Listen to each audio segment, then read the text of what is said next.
তুলিস ব্লগে সবাইকে স্বাগত। দোলের ছুটিতে 24শে মার্চ রবিবার আমরা বেরিয়ে পড়েছিলাম বকখালি ভ্রমণের উদ্দেশ্যে।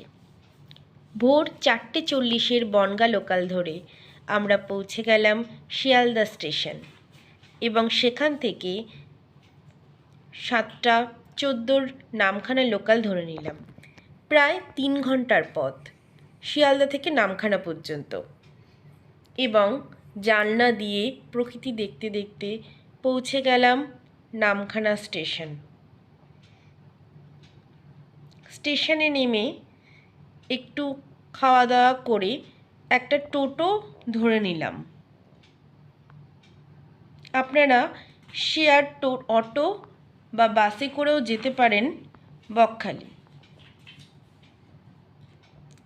বাস ভাড়া পড়বে 30 টাকা জনপ্রতি। 45 মিনিটে টোটো করে পৌঁছে গেলাম বকখালি। আমাদের হোটেল আগে থেকে বুক করা ছিল না, তাই বকখালি গিয়েই হোটেল বুক করতে হলো। বকখালি ব্রিজের আশেপাশে অনেক হোটেল দেখতে পাবেন, সেখানে আপনারা খাওয়া দাওয়া করে নিতে পারেন।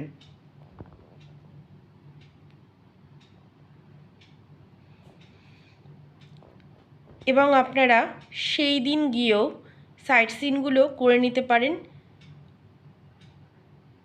অথবা সেই দিন আপনারা একটু বিচে সময় কাটিয়ে স্নান করে পরের দিনও সাইট সিনের জন্য তৈরি হতে পারেন। বকখালি বিচের দিনের পরিবেশ থেকে রাতের পরিবেশ অনেক বেশি মায়াবী হয়। আমরা 10 টাকা দিয়ে চেয়ার ভাড়া করে 1 ঘন্টা বিচের ধারে বসে সময় কাটালাম। বকখালি বিচ 10:30 পর্যন্ত জনসাধারণের জন্য খোলা থাকে। যেহেতু আমরা দোল পূর্ণিমাতে গিয়েছিলাম, তাই রাতে সমুদ্রের জলের পরিমাণ অনেক বেশি ছিল। সন্ধ্যের সময় বিচের ধারে প্রচুর খাবার দোকান বসে। এছাড়াও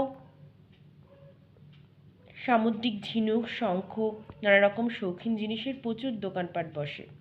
সন্ধ্যাবেলা বিচের ধারে দোকানপাট, রকমারি খাবার, মানুষজন মিলে একটা জমজমাট পরিবেশ তৈরি করে।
পরের দিন আমরা একটা টোটো করে বেরিয়ে পড়লাম সাইট সিন করতে।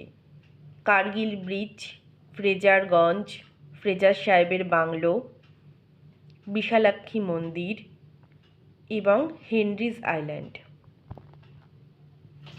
সাইট সিন এবং সাইট সিন শেষে নামখানা স্টেশনে পৌঁছে দেওয়ার জন্য আমরা 550 টাকা দিয়ে একটি টোটো ভাড়া করে নিয়েছিলাম। ফ্রেজারগঞ্জ জেটিঘাট থেকে জম্বুদ্বীপে যাওয়ার জন্য লঞ্চ ছাড়ে। আপনারা এখানে টোটো রেখে জম্বুদ্বীপে উদ্দেশ্যে রওনা দিতে পারেন। টোটো পার্কিং চার্জ 200 টাকা এবং লঞ্চের ভাড়া 150 টাকা জনপ্রতি। এই লঞ্চ সফরে আপনারা একটা অসাধারণ দৃশ্য উপভোগ করতে পারবেন।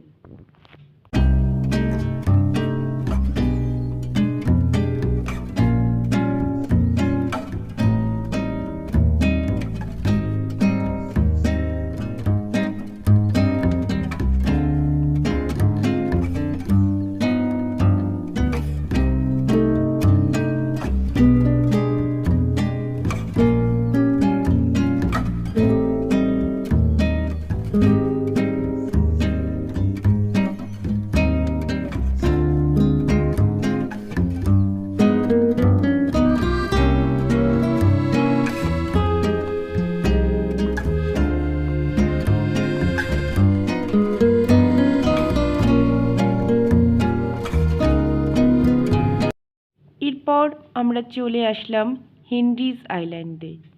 এখান থেকে হেঁটে অনেকটা দূরে বিচ, কিন্তু বিচের সৌন্দর্য আপনাকে মুগ্ধ করবেই করবে। এরপর আমরা 5:35 নামখানা শিয়ালদা লোকাল ধরে বাড়ির উদ্দেশ্যে রওনা দিলাম। 1 রাত 2 দিনের জন্য বকখালি ভ্রমণ আমাদের কাছে স্মরণীয় হয়ে থাকলো।